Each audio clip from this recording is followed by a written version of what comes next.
Dear friends, नमस्कार. My name is Dr. S.K. Sharma. I am an assistant professor of English. हमारा ये जो STC की जो निःशुल्क क्लासेस चल रही हैं इंग्लिश के 60 नंबर के लिए, तो उसकी ये आपकी 3rd क्लास है और हमारा टॉपिक चल रहा है आर्टिकल. देखिए, ये STC के लिए स्पेशल बैच है, लेकिन ये क्लासेस 9, 10th, 11th, 12th सब बच्चों के लिए उपयोगी है क्योंकि सब में आर्टिकल आते हैं. इसके अलावा सारे के सारे कॉम्पिटिटिव एग्जाम्स में जो है आर्टिकल डिटर्मिनर्स आते हैं, उनके लिए भी उपयोगी है. बस अंतर ये है, कॉन्सेप्ट सबका सेम है. डिफ़िकल्टी लेवल में क्या पड़ेगा, थोड़ा सा अंतर पड़ेगा कि आपकी यदि हायर एग्जाम्स है तो उसका डिफ़िकल्टी लेवल थोड़ा सा बड़ा होता है, इन एग्जाम्स का डिफ़िकल्टी लेवल थोड़ा सा छोटा होता है. ओके, तो आप सारे बच्चे इन क्लासेस को बहुत ही ध्यान से पढ़ें, सुने, आपके कॉन्सेप्ट बिल्कुल क्लियर हो जाएंगे, आपको कभी दिक्कत नहीं होगी. आपने यदि आपके दिमाग में कोई गलत कॉन्सेप्ट बन रहे हैं तो वो बिल्कुल क्लियर हो जाएंगे, आपको कभी इन टॉपिक्स को पढ़ने की बिल्कुल भी ज़रूरत नहीं पड़ेगी. ओके, तो लास्ट क्लास में हमने पढ़ा था कि नेम्स ऑफ मील्स जो है उनसे पहले कोई भी आर्टिकल नहीं लगाते हैं, लेकिन यदि उससे पहले कोई एडजेक्टिव लगा देते हैं तो फिर आर्टिकल लगाना पड़ता है. एक हमने पढ़ा था कि डिनर एक ऐसा वर्ड है जिसमें बिना एडजेक्टिव के भी हम क्या करते हैं, आर्टिकल लगाते हैं. यदि dinner is given to and a special occasion, यदि डिनर कोई एक खास मौके पर दिया जाना है, जैसे welcome to the governor, welcome to the president, welcome to a new IAS officer, तो इस तरीके से यदि कोई विशेष डिनर दिया जा रहा है तो हम बिना एडजेक्टिव के भी आर्टिकल लगा देते हैं. अब नेक्स्ट देखिए, नेक्स्ट ये क्वेश्चन आपको आते हैं बार बार में. तो means of transport, means of transport का मतलब होता है आवागमन या यातायात के साधन. ओके, जो यातायात के साधन है, मीन्स ऑफ ट्रांसपोर्ट मतलब यातायात के साधन. अब देखो, यातायात के साधन जो हैं उसमें 2 तरीके के आर्टिकल लगते हैं, ध्यान रखना. यदि मीन्स ऑफ ट्रांसपोर्ट जो हैं उससे पहले बाय प्रेपोजिशन लग रहा है, या तो देखो बाय प्रेपोजिशन लगता है या फिर कोई और प्रेपोजिशन लगता है, जैसे इन लग सकता है, ऑन लग सकता है. तो आपको ध्यान रखना है कि यदि बाय लग रहा है, यदि मीन्स ऑफ ट्रांसपोर्ट से पहले बाय प्रेपोजिशन लग रहा है तो फिर कोई भी आर्टिकल नहीं लगेगा. यदि बाय लग रहा है तो no article, no article is used. आप पूरा लिख दें ऐसे, नो आर्टिकल इज यूज्ड. यदि बाय प्रेपोजिशन है BY तो कोई भी आर्टिकल नहीं लगेगा. और यदि बाय के अलावा कोई और प्रेपोजिशन है, जैसे इन हो सकता है या ऑन हो सकता है, तो फिर preposition is required, I am sorry, article is required. तो आर्टिकल इज रिक्वायर्ड तो फिर आर्टिकल लगेगा, A या N जो भी लगना है आपका. ओके, दोबारा देख लिए. जैसे देखो एग्जांपल है बाय, और बाय के बाद ये बोट जो है यातायात का साधन है, तो हमने बीच में कोई लगाया है क्या, कोई भी आर्टिकल नहीं लगाया. लेकिन मैंने इन या ऑन लगाया और फिर उसके बाद बोट लगाया तो मुझे A लगाना पड़ा. तो बाय लगाया है तो कोई आर्टिकल नहीं, और बाय के अलावा कोई और प्रेपोजिशन का आप प्रयोग कर रहे हो तो फिर आर्टिकल लगेगा. जैसे देखो एग्जांपल, ही वॉज ट्रैवलिंग, वह यात्रा कर रहा है, इन, और फिर ये कार जो है यातायात का साधन है, तो मैंने बाय नहीं लगाया, इन लगाया है, तो फिर लगाऊंगा ए कार, क्योंकि कार जो है सिंगुलर है, काउंटेबल है, और पहली बार हम कार की बात कर रहे हैं, कार से हमारी पहली बार जान पहचान हुई है. यहाँ पर देखो नेक्स्ट सेंटेंस मैंने कहा ही केम बाय अ कार. देखो यहाँ पर भी कार है, लेकिन यदि प्रेपोजिशन बाय लगा हुआ है तो फिर कोई भी आर्टिकल नहीं लगेगा. ओके, यदि मीन्स ऑफ ट्रांसपोर्ट से पहले बाय लगा हुआ हो, मीन्स ऑफ ट्रांसपोर्ट से पहले बाय प्रेपोजिशन हो तो कोई भी आर्टिकल नहीं लगेगा. और बाय के अलावा कोई और है, बाय के अलावा कोई और प्रेपोजिशन है तो फिर क्या लगेगा, फिर आर्टिकल लगाना पड़ेगा आपको. फाइन. जैसे देखो, आप कहते हो बाय प्लेन, तो यहां पर कुछ भी नहीं लगेगा. आपने कहा बाय तो फिर आपको लगाना पड़ेगा ए कार. आपने ऑन लगाया तो ऑन के बाद लगाना पड़ेगा ए कार. आपने लगाया ऑन तो ए बोट, क्योंकि यदि आप यहाँ बाय लगाते हो तो कोई भी आर्टिकल नहीं लगा सकते. ठीक है, ये बात ध्यान रखनी है. अब ये जो आपका रूल है, बाय लगाया और फिर मीन्स ऑफ ट्रांसपोर्ट का यूज़ किया तो कोई भी आर्टिकल नहीं, और बाय के अलावा कोई भी प्रेपोजिशन यूज़ हो रहा हो तो फिर मीन्स ऑफ ट्रांसपोर्ट से पहले आपको A या N आर्टिकल लगाना पड़ेगा. फाइन. इसके 2 अपवाद हैं जो आपको कई बहुत इंपॉर्टेंट है. एग्जाम में अधिकतर जो होती है, एग्जाम में अधिकतर क्या पूछे जाते हैं, अपवाद ही पूछे जाते हैं, एक्सेप्शन पूछे जाते हैं. तो देखो इस रूल के 2 एक्सेप्शन हैं. एक एक्सेप्शन तो है ऑन फुट, दूसरा है ऑन हॉर्सबैक. एक है ऑन फुट और एक है ऑन हॉर्स बैक। देखो हॉर्स बैक यानी घोड़े की पीठ पर, तो ऑन लगाया तो वैसे तो क्या है नियम के अनुसार तो आर्टिकल लगना चाहिए था, लेकिन ये अपवाद है, कोई भी आर्टिकल नहीं लगता। ऑन फुट पैदल, तो ऑन के बाद कोई भी नहीं लगता। ये दो अपवाद हैं, बाकी का और सब जगह यदि आप ऑन लगाओ, इन लगाओ, कोई भी प्रपोजिशन लगाओ और फिर उसके बाद यातायात के साधन का प्रयोग करो तो आपको ए या एन आर्टिकल लगाना पड़ेगा। अब ए कहाँ लगाते हैं, एन कहाँ लगाते हैं, आप जानते हो। यदि वाउअल साउंड है, ठीक है ना, तो आपको पता है कि एन लगाना है, और कॉन्सोनेंट साउंड है तो ए लगाना है, ये तो आप जानते ही हो। लेकिन यदि बाय प्रपोजिशन लगा हुआ है तो फिर कोई भी क्या करते हो, आर्टिकल नहीं लगाओगे। फाइन। तो देखिए, तो मैं आपको यहां बता देता हूं। देखो जो मीन्स ऑफ ट्रांसपोर्ट है, मीन्स ऑफ ट्रांसपोर्ट मतलब यातायात के साधन, ओके। यदि इनसे पहले क्या है, बाय प्रपोजिशन आए, क्या है, बी वाई बाय प्रपोजिशन, इनसे पहले यदि बाय प्रपोजिशन आए तो आर्टिकल नहीं लगेगा, तो आर्टिकल नहीं लगेगा, ठीक है। यदि इनसे पहले बाय प्रपोजिशन आए तो आर्टिकल नहीं लगेगा, और यदि बी वाई बाय के अलावा अन्य प्रपोजिशन आए, बाय के अलावा अन्य प्रपोजिशन आए तो आर्टिकल लगेगा। और आर्टिकल क्या लगेगा, ए या एन में से लगेगा। तो ये ध्यान रखना है, ओके। यदि मीन्स ऑफ ट्रांसपोर्ट का क्या रूल होता है, यदि इनसे पहले बाय प्रपोजिशन आए तो आर्टिकल नहीं लगेगा, और यदि बाय के अलावा अन्य प्रपोजिशन आए तो आर्टिकल लगेगा। If means of transports are preceded by preposition, there will not be any article. We don't use any article. If they are preceded by any other article except by, then article is required, तब article लगेगा। Fine. तो ये चीज आपको ध्यान रखनी है, और इसके दो एक्सेप्शन है जो मैंने आपको बता दी, ऑन फुट और ऑन हॉर्स बैक। आगे देखिए,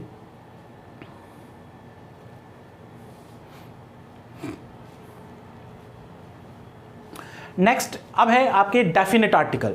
और डेफिनेट आर्टिकल मैंने आपको बताया था, डेफिनेट आर्टिकल क्या होता है, THE। अब देखो ये THE का जो है प्रोनाउंसिएशन भी आपको सीखना है। इस THE के तीन प्रोनाउंसिएशन हैं, तीन उच्चारण है अलग अलग जगह। देखो एक तो इसका उच्चारण है दे, और एक इसका उच्चारण है दी, और एक उसका उच्चारण है दी। ये तीन प्रोनाउंसिएशन है इसकी, ध्यान रखना। एक होता है THE द, एक प्रोनाउंसिएशन है इसका THE दी, छोटी की मात्रा, और एक होता है दी। तो तीन प्रोनाउंसिएशन है। अब कैसे पता लगाएंगे कहाँ क्या प्रोनाउंसिएशन है, ओके। तो आपको ध्यान रखना है, ये जो दे है, ये दे जब आप प्रोनाउंसिएशन करोगे कब करोगे, ओके, ये करोगे दे प्लस कॉन्सोनेंट साउंड, और ये जो आप दी करते हो ये आप करोगे दी प्लस वाउअल साउंड। और ये जो आप दी यूज करते हो ये आप जब करते हो जब आप किसी चीज को स्ट्रेस फोकस करना चाहते हो, किसी चीज पर स्पेशल एम्फेसिस देना चाहते हो, कोई विशेष जोर देना चाहते हो, तो किसके लिए, स्पेशल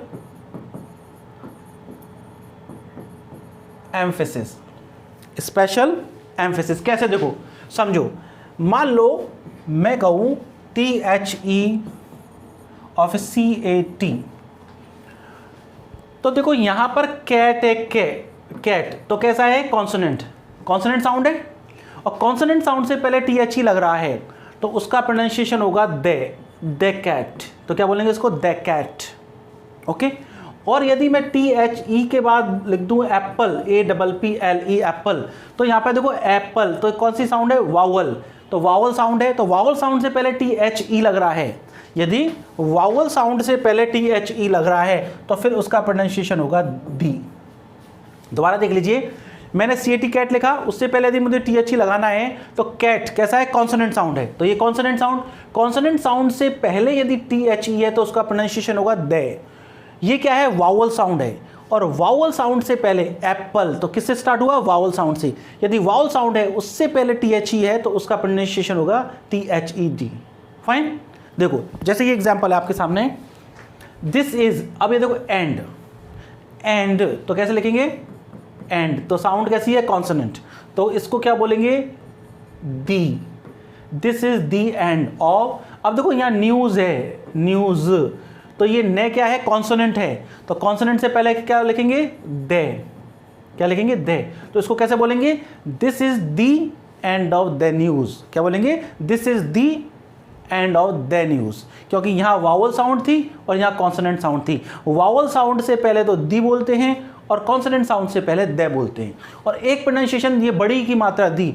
यदि आपको ऐसा लगता है कि किसी चीज़ पर आप विशेष जोर देना चाहते हो तो फिर आप कॉन्सोनेंट हो या वावल हो, फिर आप बड़ी की मात्रा लगाओगे दी। जैसे मैंने कहा English is the international language, मैंने कहा अंग्रेजी जो है अंतर्राष्ट्रीय भाषा है। अब मैं अंतर्राष्ट्रीय भाषा पर जोर देना चाहता हूँ, मैं ये चाहता हूँ कि अंतर्राष्ट्रीय भाषा जो शब्द है उस पर जोर दूँ, तो फिर उसके बाद वावल हो या कॉन्सोनेंट हो, ये वाला दी बोलेंगे। ठीक है, तो फोकस देना तो एक अलग बात है, लेकिन बेसिक क्या है, कॉन्सोनेंट और वावल का। यदि वावल साउंड है तो दी, कॉन्सोनेंट साउंड है तो द। तो ये तीन प्रोनाउंसिएशन है THE के। तो सबसे पहले तो आपको इन प्रोनाउंसिएशन का ध्यान रखना है। और आपको पता है डेफिनेट आर्टिकल कौन सा होता है, डेफिनेट आर्टिकल आपका क्या होता है, THE। अब डेफिनेट आर्टिकल के यूजेस में 4 यूजेस तो बहुत इंपॉर्टेंट है, वो अच्छी तरह से समझिए। देखिए उसके बाद तो बहुत सारे यूजेस हैं जो आपको समझ में आएंगे, लेकिन 4 यूजेस बहुत ज़्यादा इंपॉर्टेंट हैं। देखिए देखो, यदि डेफिनेट आर्टिकल के 4 यूजेस की बात करूं तो आप पहले एक बार यहीं समझिए। देखो पहला ये लिख ही रहा है रेपिटिशन, दूसरा ध्यान रखना यू लुक अहेड, अभी समझ में आएगा। थर्ड वन इज कॉन्टेक्स्ट, और फोर्थ इज स्पीसीज या जेनेरिक। देखो मतलब क्या है इनका, देखो आपके THE के 4 इंपॉर्टेंट रूल हैं, ये 4 इंपॉर्टेंट यूजेस हैं। कैसे, देखो एक तो THE का जी का यूज जब होता है, THE द का यूज जब होता है जब कोई रेपिटिशन हो, कोई पुनरावृत्ति हो। इसका मतलब किसी चीज को आप पहले बात कर चुके हो। यदि आप किसी चीज़ का डिस्कस, किसी चीज़ के बारे में पहले बात कर चुके हो और फिर उसका रेपिटिशन हो रहा है, उसकी पुनरावृत्ति हो रही है, तो जैसी पुनरावृत्ति होती है तो उससे आपकी जान पहचान हो जाती है, उससे आपकी जान पहचान हो जाती है। और जैसी जान पहचान हो जाती है तो फिर आप कहते हो कि उसका रेपिटिशन कर रहे हो, आप पुनरावृत्ति कर रहे हो, तो फिर उसके आगे द आर्टिकल लगाते हैं। एक तो रेपिटिशन है, जैसे देखो आपने बचपन से पढ़ा होगा, once there was a hare and a tortoise। फिर आपने कहा hare ran fast। अब देखो ये सेंटेंस है, आपने कहा once there was a hare, once there were कर लेना, ठीक है, once there were a hare and a tortoise। देखो एक बार एक खरगोश था और एक कछुआ था। प्रोनाउंसिएशन ध्यान रखना, टॉर्टस, कई लोग इसको टॉर्टॉइज बोलते हैं, टॉर्टॉइज नहीं होता, टॉर्टस। प्रोनाउंसिएशन क्या होता है, टॉर्टस। आपने पढ़ा होगा कछुए की और खरगोश की कहानी। तो देखो HARE और फिर TORTOISE। अब यहाँ हेयर खरगोश की बात मैंने पहली बार की है, पहली बार की है, नहीं इसके जान पहचान नहीं है, नहीं अनआइडेंटिफाइड है। खरगोश हेयर एक वचन है, और खरगोश जो है काउंटेबल है। आप कह सकते हो 1 खरगोश, 2 खरगोश, 4 खरगोश, 5 खरगोश, आप इस तरीके से खरगोश को काउंट कर सकते हो। तो यदि आपका नाउन अनआइडेंटिफाइड हो, हमने लास्ट क्लास में पढ़ाया था, आपका नाउन अनआइडेंटिफाइड हो, आपका नाउन काउंटेबल हो, आपका नाउन सिंगुलर हो, तो आप क्या लगाते हो, क्या लगाते हो आप, उस कंडीशन में आप जो है इनडेफिनेट आर्टिकल लगाते हो। इनडेफिनेट आर्टिकल कौन से होते हैं, ए और एन, तो हेयर से पहले क्या लगाएंगे, ए।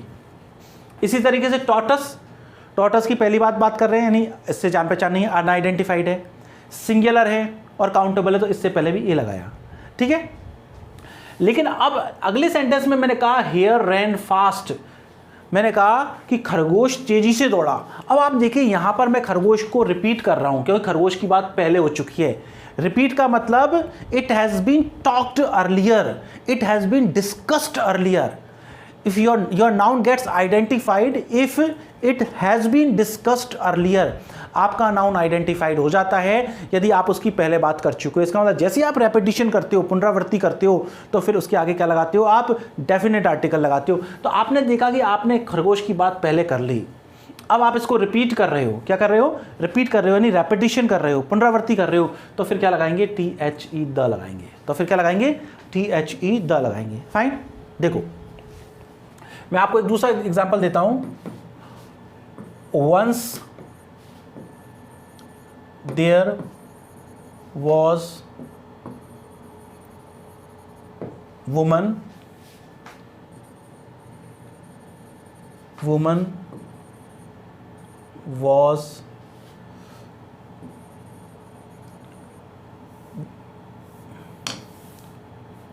was carrying baby, फिर baby was crying for toy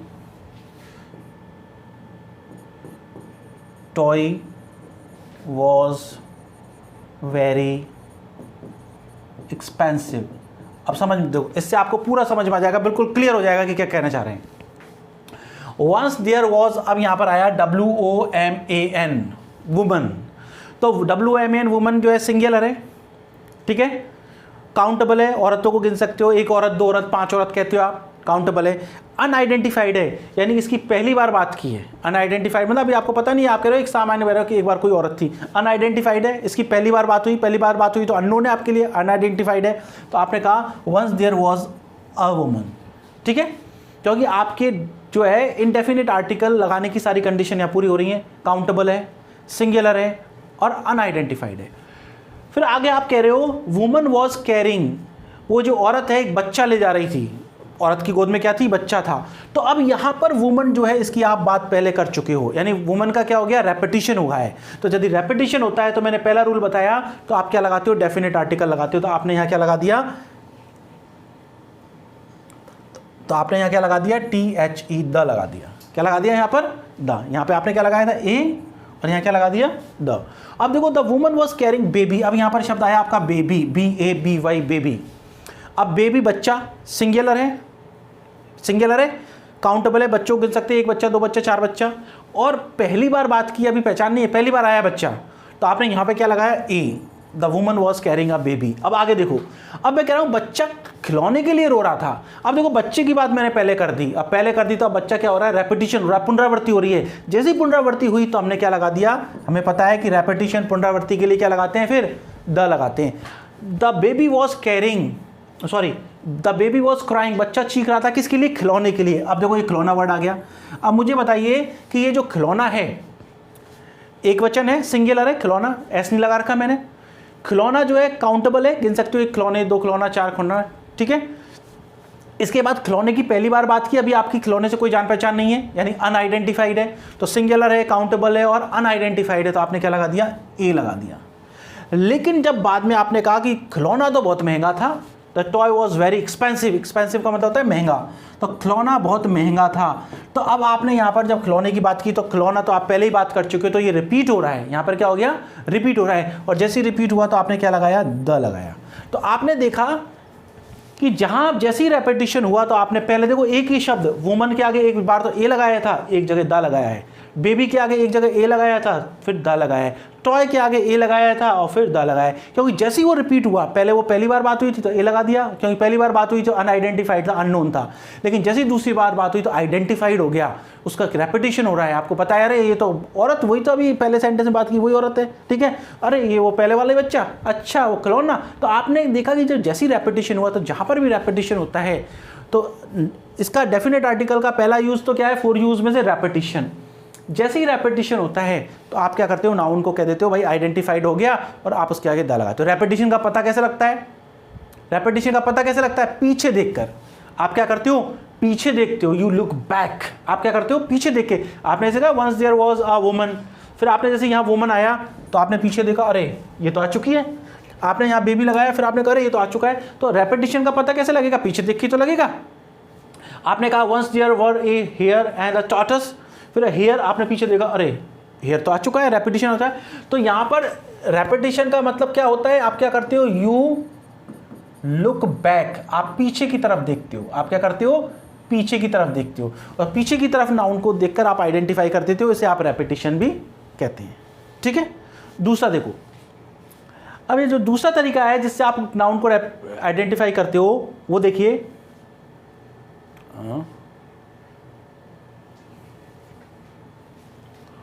इसको मैं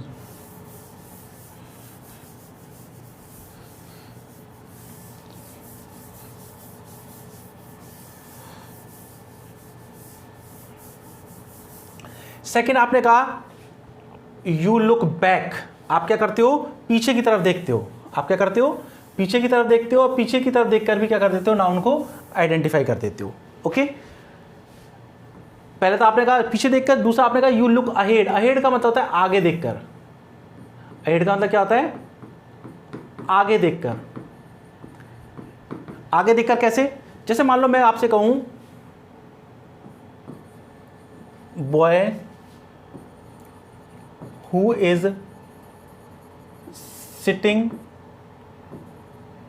इन द कॉर्नर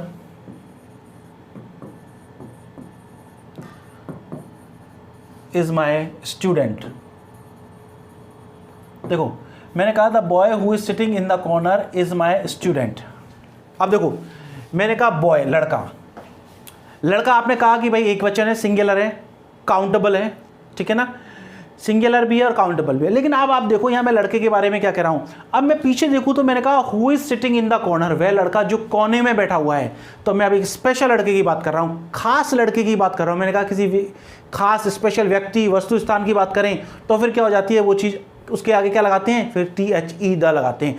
तो मैंने कहा किसी खास व्यक्ति की बात कर रहा हूँ कि वह लड़का जो कोने में बैठा हुआ है। अब आपने क्या किया? नाउन को आइडेंटिफाई कर लिया, पहचान गए कि इस खास लड़के की बात कर रहे हो। अब पहचाने कैसे? पीछे देखकर। आपने पीछे देखा कि ये कह रहे हैं कि वो लड़का जो कोने में बैठा हुआ है, वो नहीं जो छत पे बैठा है, वो नहीं जो यहाँ बैठा है, वो नहीं जो चेयर पे बैठा है, वो नहीं जो बाहर हल्ला कर रहा है, वो नहीं, वो जो कोने में बैठा हुआ है। तो मैंने नाउन को स्पेसिफाई कर दिया, और स्पेसिफाई कर दिया यानी आइडेंटिफाइड कर दिया। आइडेंटिफाइड कैसे किया है मैंने? पीछे देखकर। कैसे किया है? पीछे देखकर। तो मैंने क्या लगाऊंगा यहाँ पे? THE the. और देखो, जैसे मैं कहूं आपसे girl wearing a red cap is my sister। देखो, मैंने कहा गर्ल, लड़की। अब लेकिन देखो, मैंने लड़की को स्पेसिफिक कर दिया, खास कर दिया, आइडेंटिफाई कर दिया। कैसे? पीछे देखो, मैंने कहा वेयरिंग अ रेड कैप, जिस लड़की ने क्या क्या रखी है? लाल टोपी पहनी हुई है। उसने नहीं जो हरी पहन रखी है, जिसने टोपी नहीं पहन रखी है, वो नहीं जिसके बेबी कट बाल हैं, वो नहीं जिसके लंबे लंबे बाल हैं, वो नहीं जिसने जीन्स पहन रखा है। मैंने कहा वह लड़की जिसने कैप पहन रखी है। तो खास कर दिया मैंने। और खास का कैसे पता लगा? खास का कैसे पता लगा? स्पेसिफाई कैसे किया मैंने? उसकी पहचान कैसे की? पीछे देखकर। देखो, वेयरिंग अ रेड कैप, मैंने पीछे देखा कि वो लड़की जिसने लाल टोपी पहनी हुई है, वह लड़की जिसने लाल टोपी पहनी। तो मैंने स्पेसिफाई कर दिया, किसी व्यक्ति, वस्तु, स्थान को स्पेसिफाई कर दिया कि वो लाल टोपी। और स्पेसिफाई का पता कैसे लगा मुझे? स्पेसिफाई कर दिया पीछे देखकर। और पीछे देखकर मुझे पता लगा कि मैं उस लड़की की बात कर रहा हूं जिसने लाल टोपी पहन रखी है, वेयरिंग अ रेड कैप। तो फिर मैंने क्या लगाया यहाँ पे? THE द लगाया। तो मैंने कहा डेफिनेट आर्टिकल का क्या होता है? एक तो क्या करते हो आप? रेपिटिशन। किससे? पुनरावृत्ति। पुनरावृत्ति करके आप नाउन को आइडेंटिफाई कर देते हो, तो THE द लगाते हो। दूसरा यूज़ क्या होता है? आप आगे देखते हो, और आगे देख के आपने देखा कि नाउन को क्या किया? आपने स्पेसिफिक कर दिया। आगे देख के नाउन को खास बना दिया। आगे देख के नाउन जो है आपने उसको क्या कर दिया कि बता दिया कि ये स्पेशल इसकी बात कर रहा हूँ। तो आपने क्या कर दिया? आगे देख के नाउन को आइडेंटिफाई कर दिया। तो उसे बोलते हैं यू लुक अहेड। या तो आप क्या करते हो? रेपिटिशन करते हो, रेपिटिशन में पीछे देखते हो, या फिर आप क्या करते हो? आगे देखते हो, आगे देख के नाउन को आइडेंटिफाई करते हो। ठीक है, तो दा लगा देते हो। फिर देखो आगे। अच्छा, थर्ड मैंने बताया इसमें आपको कॉन्टेक्स्ट। तीसरा जो नाउन को आप जो है पहचान जाते हो, आइडेंटिफाई करते हो, तो जिसकी वजह से आप द लगाते हो, तो वो होता है कॉन्टेक्स्ट, संदर्भ। ठीक है, मैं आपसे कहूँ पेन देना, मैंने आपसे कहा पेन देना, तो क्या करोगे आप? बाहर जाओगे और शॉप पे जाकर एक पेन लेकर आओगे, मुझे दोगे? या फिर बाहर कोई बच्चा जा रहा होगा स्कूल का, उससे कहोगे भाई पेन दे दोगे? या फिर आपके हाथ में जो पेन रखा है उसको दोगे? बताओ क्या करोगे? जैसे ही मैंने कहा आपको पेन दे दो, पेन देना, तो आपने अपना पेन दे दिया। मैंने कहा तो नहीं कि आप अपना पेन दो, लेकिन कॉन्टेक्स्ट के through, okay, it is the context by which the speaker and listener know which particular pen is talked about. ये सिचुएशन कॉन्टेक्स्ट, संदर्भ के द्वारा सुनने वाले और बोलने वाले को पता है कि किस पेन की बात की जा रही है। मैं आपसे कहूँ पंखा बंद करना, तो आप क्या करोगे? ये रूम में चल रहा है फैन, वो बंद करोगे, या बाहर जाके अपना फैन बंद करके आओगे, या अपने घर जाओगे, या अपने स्कूल जाके फैन बंद करके आओगे? नहीं, आप यही फैन बंद करोगे जिस जगह हमें। तो कॉन्टेक्स्ट के थ्रू कई बात क्लियर हो जाती है, कई बार कॉन्टेक्स्ट के थ्रू चीज़ें आइडेंटिफाइड हो जाती हैं, पहचान हो जाती है कॉन्टेक्स्ट के थ्रू।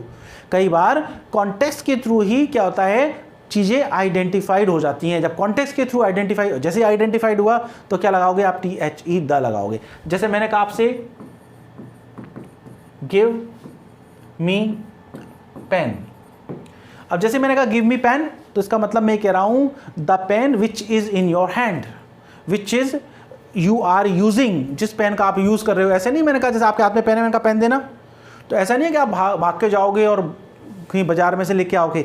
कॉन्टेक्स्ट के थ्रू ये क्लियर हो गया कि किस पेन की बात कर रहे हैं। जब संदर्भ के द्वारा कोई चीज़ क्लियर हो जाती है, तो फिर उसमें क्या करते हैं हम? THE, द का प्रयोग करते हैं। क्या क्या लगाएंगे? द। तो देखो पहला तो द का यूज होता है रेपिटेशन, यदि कोई चीज़ रिपीट हो रही है तो द लगाते हैं।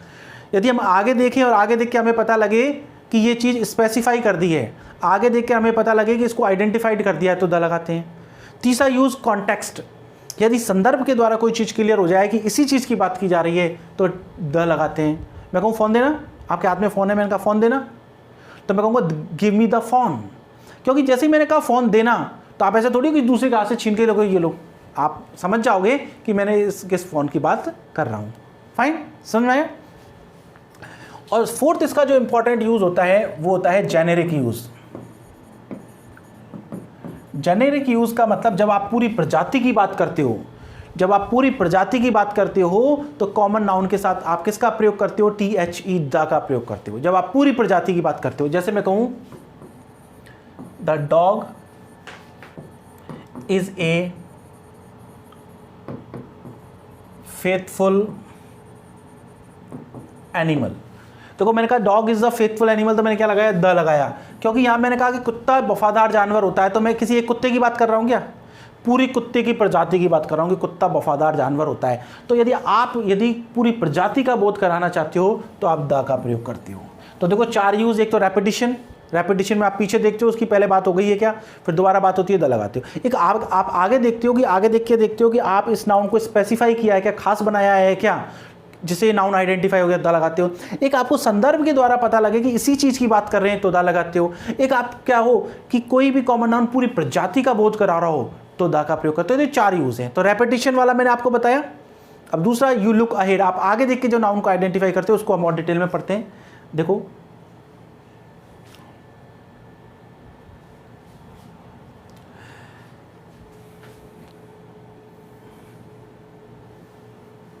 देखो मैंने कहा यू लुक अहेड, आप आगे देख के नाउन को आइडेंटिफाई करते हो। आप क्या करते हो? आगे देखकर। यू लुक अहेड, अहेड का मतलब होता है आगे। आप क्या करते हो? आगे देखते हो, और आगे देखते हो और फिर देखते हो कि नाउन को खास बना दिया है क्या, स्पेशल बना दिया है क्या, और स्पेशल बना दिया मतलब नाउन आइडेंटिफाई हो गया। जैसे मैंने कहा द बॉय, देखो मैंने बॉय किया, उसके बाद मैंने देखा देयर, मैं कह रहा हूँ लड़का जो वहाँ है वो मेरा स्टूडेंट है। मैं कह रहा हूँ वहाँ वाला, यहाँ वाला नहीं, ऊपर वाला नहीं, नीचे वाला नहीं, बाहर खेल रहा है वो नहीं, वो शैतानी कर रहा है वो नहीं, वो लड़ाई झगड़े कर रहा है वो नहीं, वहाँ वाला। तो ये वहाँ शब्द से मैंने क्या कर दिया, उसको आइडेंटिफाई कर दिया, उसको खास बना दिया। तो मैंने पीछे देखा, पीछे एक शब्द लग रहा है वहाँ, तो इसकी वजह से मैंने कहा नाउन खास हो गया, तो मैंने द लगा दिया। ठीक है। फिर मैंने कहा बॉय इन द कॉर्नर, कोने वाला लड़का, तो मैंने खास बना दिया। मैंने कहा कौन सा लड़का? कोने वाला। तो जैसे खास बना दो आइडेंटिफाइड हो गया। आइडेंटिफाइड होते ही मैंने इसमें क्या लगा दिया? द लगा दिया। ठीक है। फिर मैंने कहा the boy sitting in the corner, वह लड़का जो कोने में बैठा हुआ। पहले मैंने कहा कोने वाला लड़का, अब मैं कह रहा हूँ सिटिंग इन द कॉर्नर, जो कोने में बैठा हुआ है। अब जैसे ही मैंने कोने में बैठा हुआ है ये लगाया, तो एक खास लड़के की बात हो गई, कोने में बैठा हुआ लड़का, यहाँ बैठा हुआ नहीं, बीच में बैठा हुआ नहीं, ऊपर खड़ा हुआ नहीं, यहाँ नहीं, शैतानी करने वाला नहीं, जो कोने में बैठा हुआ है वो मेरा स्टूडेंट है। तो जैसे ही मैंने कहा कोने में बैठा हुआ, जैसे ही मैंने कोने में बैठा हुआ कहा, तो फिर क्या किया आपने, आपको पता लग गया कि नाउन स्पेसिफाई कर दिया, खास नाउन की बात कर रहे हैं, खास लड़के की बात कर रहे हैं, इसका मतलब नाउन आइडेंटिफाई हो गया, तो आपने द लगा दिया। ठीक है, फिर आपने कहा the boy who is sitting in the corner, वह लड़का जो कोने में बैठा हुआ। फिर मैंने ये एक चीज यूज की, who is sitting in the corner, इससे मैंने क्या किया, इस नाउन को स्पेसिफाई कर दिया, खास बना दिया, और खास बना दिया तो फिर मैंने क्या कर दिया, यहां पर आइडेंटिफाई हो गया तो द लगा दिया। फिर देखो कार, अब एक कार, एक खास कार की बात कर रहा हूं, कौन सी car, damaged in the accident, जो दुर्घटना में क्षतिग्रस्त हो गई। मैंने कहा कौन सी कार, ये खास कार, वो कार नहीं, ये कार नहीं, वो महंगी सस्ती कार नहीं, कौन सी, जो कार दुर्घटना में क्षतिग्रस्त हो गई वो किसकी थी, वो राम की थी। तो यहाँ मैंने क्या हुआ, कार को क्या कर दिया, स्पेसिफाई कर दिया, खास के वो दुर्घटना में घटित होने वाली, दुर्घटना में क्षतिग्रस्त होने वाली। तब ये नाउन को मैंने क्या कर दिया, खास बना दिया, आइडेंटिफाई कर दिया, तो फिर मैंने क्या लगाया, THE द लगाया। ओके, मैंने कहा the boy to arrive in time, वह लड़का जो समय पर आया, ठीक है ना, वह नहीं जो देरी से आया, वह नहीं जो आया ही नहीं, वह नहीं जो शैतानी करे, जो समय पर आया वो राम था। तो देखो यहाँ बॉय जो है उसको मैंने खास बना दिया कि समय पे आने वाला, और कोई दूसरा नहीं, तो मैंने द लगाया। तो आपने देखा यहाँ पे सब जगह द लगाया है, द सब जगह। और द लगाने का कारण क्या है, क्योंकि नाउन मैंने आइडेंटिफाई कर दिया, नाउन को खास कर दिया। और खास कैसे किया है, पीछे देखकर, मैंने पीछे देखा, अरे हाँ ये खास हो गया, पीछे देखा खास हो गया। तो पहला यूज तो आगे देखा था आपने, जब रेपिटेशन है तो आगे देखा था कि भाई once there was a king, once there were a hare and tortoise, once there was a woman, the woman was carrying a baby. तो आपने पहले वाले सेंटेंस में तो क्या हुआ था, रेपिटेशन था, इसलिए आपने पीछे देखा था। इसमें आप आगे देखते हो और आगे देख के नाउन जो है आपका आइडेंटिफाइड हो जाता है, इसलिए आपने क्या लगाया, THE द लगाया। ओके, नेक्स्ट देखो, नेक्स्ट थर्ड मैंने आपको बताया कॉन्टेक्स्ट। नाउन जो है कॉन्टेक्स्ट के थ्रू भी आइडेंटिफाइड हो जाता है। कॉन्टेक्स्ट का मतलब होता है संदर्भ। तीसरा क्या हो गया, संदर्भ। मैंने कहा right it on the board, मैंने कहा बोर्ड पर लिखो, जैसे आप क्लास चल रही है, मैंने कहा बोर्ड पे लिखो। तो आप क्या करोगे, यहाँ से भाग के जाके और कोई सी दूसरी जगह, दूसरी कहीं जगह, कोई दूसरी कोचिंग में, कहीं स्कूल में बोर्ड होगा, उस पर लिख के आओगे या इस पे लिखोगे, इस पे लिखोगे। मैंने कहा तो नहीं है इस बोर्ड पे लिखो, लेकिन संदर्भ के द्वारा आपको पता लग गया कि इसी बोर्ड की बात की जा रही है।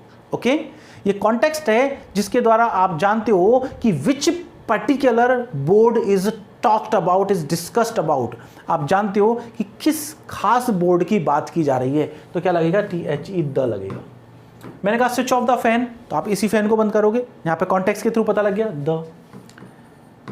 मैंने कहा सर्व, मैं कहूँगा भोजन लगाओ, तो मैंने कहा सर्व भोजन लगाओ, खाना बना हुआ है, मैंने कहा खाना लगाओ। तो आप क्या करोगे, यहाँ पर जो खाना है उसी को तो लगाओगे, कहीं भाग के दूसरी पड़ोसी के घर पे जाके और उसके किचन में से खाना लेके आ जाओगे, नहीं, ऐसा नहीं करोगे। कॉन्टेक्स्ट से थोड़ा क्लियर हो गया, कॉन्टेक्स्ट से क्लियर हो गया, यहाँ लिख दा।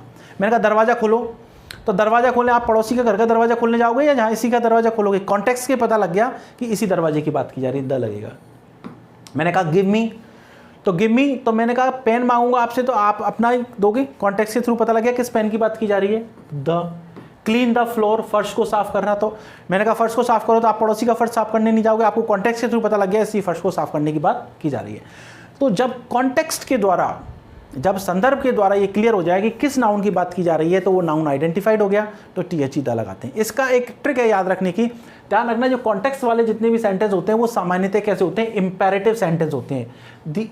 Generally these sentences are imperative. Imperative sentence क्या होता है, देखो आपकी जो ग्रामेटिकल हायरार्की उसमें सेंटेंसेस के बारे में बताया, सेंटेंस हालांकि आपके STC के सिलेबस में काइंड्स ऑफ सेंटेंस है, उसमें पढ़ाऊंगा।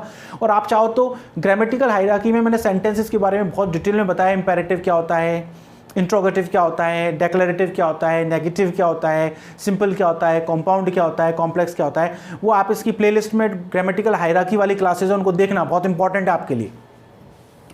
तो जो सेंटेंस जो होते हैं इंपेरेटिव होते हैं, उनमें सामान्यतः क्या होता है, कॉन्टेक्स्ट वाले सेंटेंस सामान्य क्या होते हैं, इंपेरेटिव होते हैं। इंपेरेटिव का मतलब होता है जो वर्ब की फर्स्ट फॉर्म से स्टार्ट होते हैं, जो सेंटेंस जो वर्ब की फर्स्ट फॉर्म से स्टार्ट होते हैं। जैसे आपने कहा ओपन द डोर, इसमें यू छुपा रहता है, दरवाजा खोलो। जो वर्ब की फर्स्ट फॉर्म से स्टार्ट होते हैं उन्हें इंपेरेटिव सेंटेंस बोलते हैं। तो इंपेरेटिव सेंटेंस सामान्यतः क्या होते हैं, सॉरी, कॉन्टेक्स्ट वाले जो सेंटेंस होते हैं जिसमें कॉन्टेक्स्ट के थ्रू नाउन आइडेंटिफाइड हो जाता है, वो जनरली कैसे होते हैं, इंपेरेटिव सेंटेंस होते हैं। तो तीसरा क्या हो गया, कॉन्टेक्स्ट के थ्रू। आगे देखिए,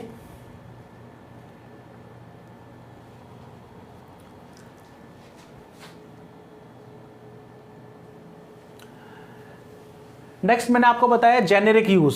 जेनेरिक मतलब जो प्रजाति को बताए, पूरी को, किसको बताए, प्रजाति को। जैसे मैंने कहा when common noun represent the whole species, species का मतलब होता है जाति। जब आपका कॉमन नाउन पूरी जाति को बताए, पूरी जाति का बोध कराए, तो हम किसका प्रयोग करते हैं, द का प्रयोग करते हैं। जैसे मैंने कहा the dog is a faithful animal, कुत्ता वफादार जानवर होता है, तो किसी कुत्ते की बात तो नहीं कर रहा, मैं पूरी प्रजाति की बात कर रहा हूँ। मैंने कहा था cat is an intelligent animal, मैंने कहा कि बिल्ली जो है वो बहुत ही चालाक जानवर होती है, तो एक बिल्ली की बात कर रहा हूँ क्या, नहीं, पूरी प्रजाति। और जब पूरी प्रजाति की बात करते हो तो उसे कहते हैं THE द, तो वहाँ क्या लगाते हैं, THE द। मैंने कहा बुलक, ये क्या होता है, बैल। बैल जो है बहुत ही उपयोगी जानवर है, हालांकि आजकल इसका उपयोग कम हो गया है, ऑलमोस्ट खत्म हो गया है, ठीक है ना। तो मैंने कहा तो मैंने कहा बुलक जो है उपयोगी जानवर होता है, तो किसी एक बुलक की बात कर रहा हूँ क्या, एक बैल की बात कर रहा हूँ क्या, नहीं, पूरी बुलक प्रजाति की बात कर रहा हूँ। मैंने कहा बस्टर्ड, बस्टर्ड मतलब गोडावन। गोडावन जो पक्षी है, एक्सटिंक्ट, एक्सटिंक्ट का मतलब होता है लुप्त होना।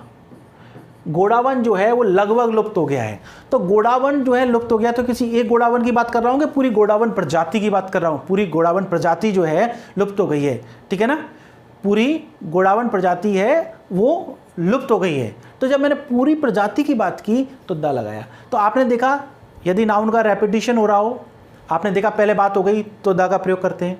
आपने कहा आगे देखकर हमें लगे कि नाउन को खास बना दिया है, ठीक है ना, स्पेशल बना दिया है, नाउन आइडेंटिफाई कर दिया, तो द लगाते हैं। आपको संदर्भ के द्वारा नाउन आइडेंटिफाइड हो जाए, संदर्भ के द्वारा पता लग जाए इसी नाउन की बात की जा रही है, तो द लगाते हैं।